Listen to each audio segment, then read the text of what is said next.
தமிழ் கோர்வை சேனல் சார்பாக அனைவருக்கும் வணக்கம். என் பெயர் Kannadasan. Today I am going to present my video on classical genetics part 1 monohybrid cross. Before we enter into this video, if you like this video, press the like button, share this video to your friends, comment on it, subscribe our channel and press the bell icon to receive more such videos in future. Here I gave the links for Telegram, WhatsApp. In the description itself I gave. You can join these two groups so that you will be getting the photographs and screenshot which I am posting in it. And classical genetic technical term 1 and classical genetic technical term 2. These links also I gave before watching this video. You please watch these videos, these two videos, so that you can very easily understand this video. And monohybrid cross. Mendel studied 7 characters. In this tabular column, all the 7 characters are given and their dominant trait along with the pictures, recessive trait along with the pictures are given. And here the character, all the 7 characters, dominant trait and recessive trait along with the symbols for the gene. Symbols for the gene also given. Here you have to take note of one thing. Cotyledon color dominant yellow, recessive green. Whereas port color dominant become green. Dominant is green, recessive is yellow.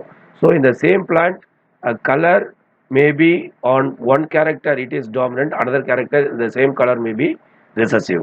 And here the 7 chromosomes of Pisum sativum given along with the locus for these 7 genes. Monohybrid cross. Monohybrid is the inheritance of a single character. Here plant height we are going to study, tall and dwarf are going to be the variation. So the trait, single trait is height. It consists of 2 variation, tall and dwarf. So the gene responsible for the height having 2 alleles, capital T allele and small t allele. And here Mendel first crossed tall and dwarf, true breeding, tall and true breeding dwarf, homozygous tall and homozygous dwarf.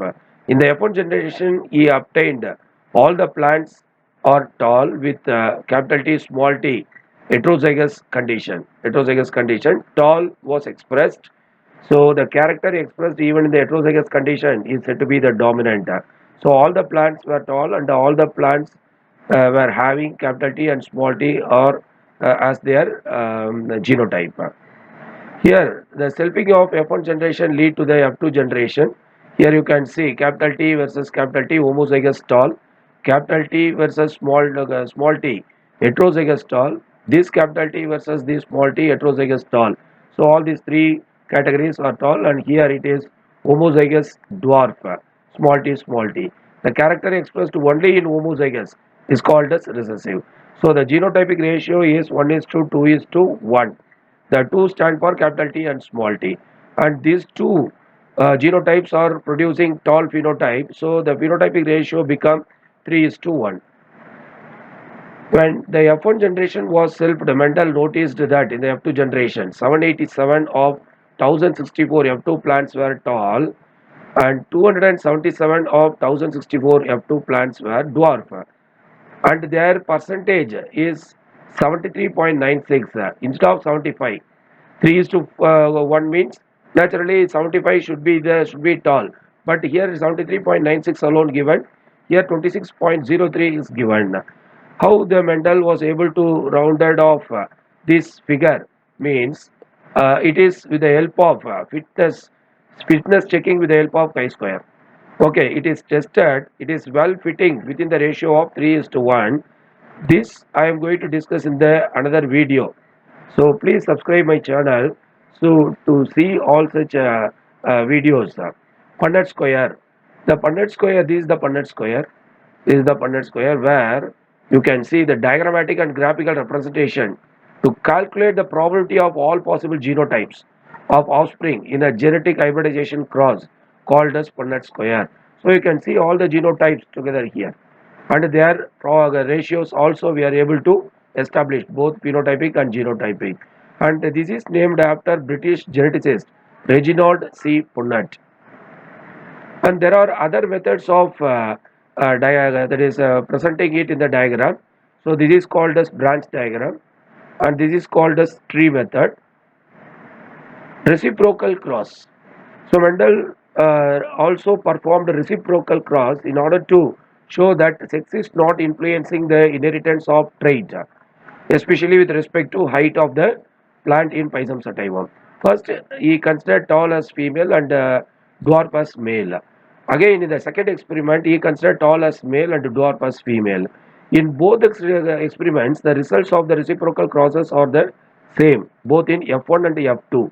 So it is very clear that trait is not sex dependent. And here mathematics behind monohybrid cross. And this is the F1 generation, you see, F1 generation, capital A, small a, heterozygous condition. Now it is going to produce the gametes, means the possibility of A, capital A entering into a gamete is 50% and small a entering into a gamete is 50%. So it is represented as of. The same way for sperm also, capital A of and small a of.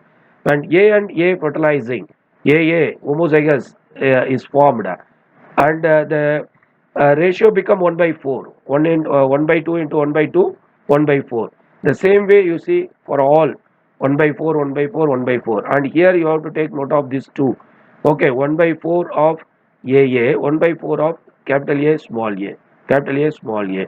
So we can represent the genotypic ratio as 1 capital A, 2 capital A small a, 1 small a as 1 is to 2 is to 1 ratio. And here the same thing, 1 into 2 capital T into of capital T gives 1 by 4 capital T dominant. The same way for these two boxes, it is given 1 by 2 capital T small t, 1 by 2 capital T small t, and these three are going to become the dominant, and 1 by 2 small t into 1 by 2 small t is equal to 1 by 4 small t recessive. So the phenotypic ratio 3 is to 1, genotypic ratio 1 is to 2 is to 1. It is the percentage Punnett square, and here it can be mathematically condensable. The result is mathematically condensable to the form of binomial expression a plus b whole square. Okay, provided the gametes bearing the genes capital T or small t in equal frequency of half. So it is equal frequency of only, capital T 50%, small t 50%, both in anther and ovary. And here the binomial expression is given, a plus b whole square is equal to a square plus b square plus 2ab. So of capital T it is considered as a, of small t considered as b. So a plus b whole square is equal to, we are getting, okay, a square plus b square, okay, it is given 1 by 4 capital T a square, 1 by 2 capital T small t 2ab, 1 by 4 small t as b square. So it is it can be expressed binomially, mathematically. So out of monohybrid cross, Mendel was able to put forward two laws. One law, one law was that law of dominance. When two pure breeding varieties, tall and dwarf, capital T small t allele, are brought to the hybridization experiment, brought to the hybridization union, in the F1 generation, dominant allele alone expressed and recessive is suppressed, but the recessive is expressed in F2 generation in the percentage of 25%, that is the 3 is to 1 ratio. So one is suppressed and one is expressed. So this is called as law of dominance.